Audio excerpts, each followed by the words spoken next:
All right, folks, buckle up, because today we are diving headfirst into the wild world of Greek mythology with a story that's, well, anything but average.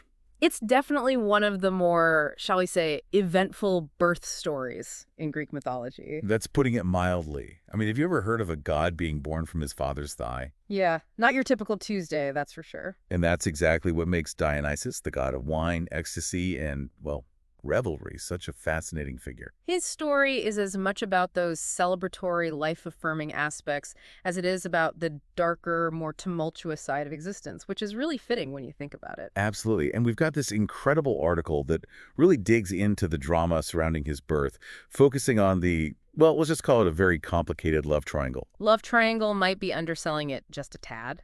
We're talking Zeus, king of the gods, notorious for his, how do we say this delicately, dalliances. Let's just say Zeus was never one to shy away from an attractive mortal. Right, exactly.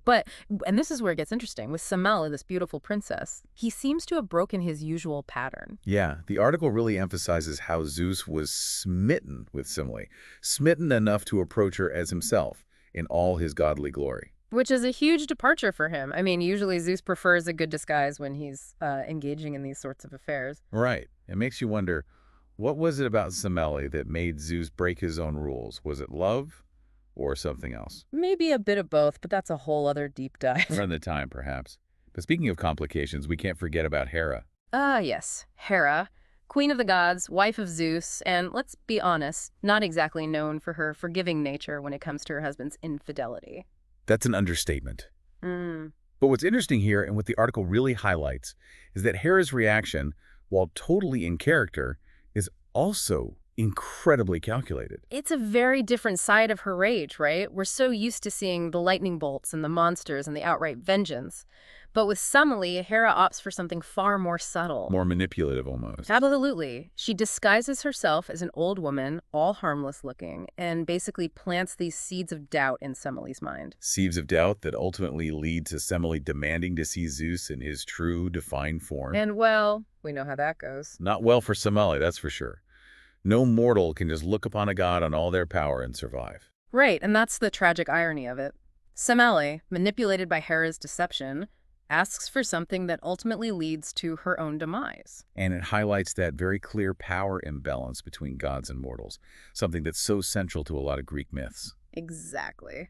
But even in the midst of this tragedy, even with Semele gone, the story takes another turn. Because that's when Zeus does what any grieving yet resourceful god would do, right? He saves his unborn son by sewing him into his thigh. I mean, talk about a visual. Yeah, it's not exactly the kind of imagery you forget. Mhm. And it makes you wonder, beyond the whole keeping Dionysus safe thing, what's the significance of the thigh? Well, the article touches on this, and it's fascinating. See, in ancient Greece, the thigh was hugely symbolic. Go on. It represented strength, lineage, virility, the continuation of life itself. So it's not just about protecting Dionysus, but also about imbuing him with these inherently powerful qualities. Exactly. The thigh, as a symbol, adds another layer to Dionysus's already complex origin story. It speaks to his resilience, his connection to both the divine and the mortal realms. It's like this dual nature is woven into his very being from the moment of his rather unique birth. And we can't forget, even after all that, Hera's influence still hangs over everything. Right. Dionysus is whisked away, hidden for his own safety. It shows just how far Hera's reach extends. Even after Semele's death, Dionysus remains a living reminder of Zeus's betrayal, and Hera's wrath is not easily abated. It almost feels like those early experiences, the loss of his mother, the threat of Hera's anger, it becomes inseparable from who Dionysus becomes. Absolutely, and it makes you think, could that tumultuous beginning be connected to his later associations? You mean with the revelry, the ecstasy, the release? Exactly. Is it possible that Dionysus, the god of wine and celebration, is also, in a way, a reflection of seeking solace and liberation in the face of life's inherent chaos? It's a fascinating thought, isn't it? Like those early experiences shaped not just his personality, but his very essence as a god. And it begs another question. If Zeus loved Semele enough to break his pattern, to reveal his true self, why risk her life by agreeing to her request? Right, was it truly a promise, or was it carelessness? A tragic miscalculation fueled by his own desires? A question for the ages, and one that speaks to the enduring power of Greek mythology. It's a world where love, power, and tragedy are constantly intertwined.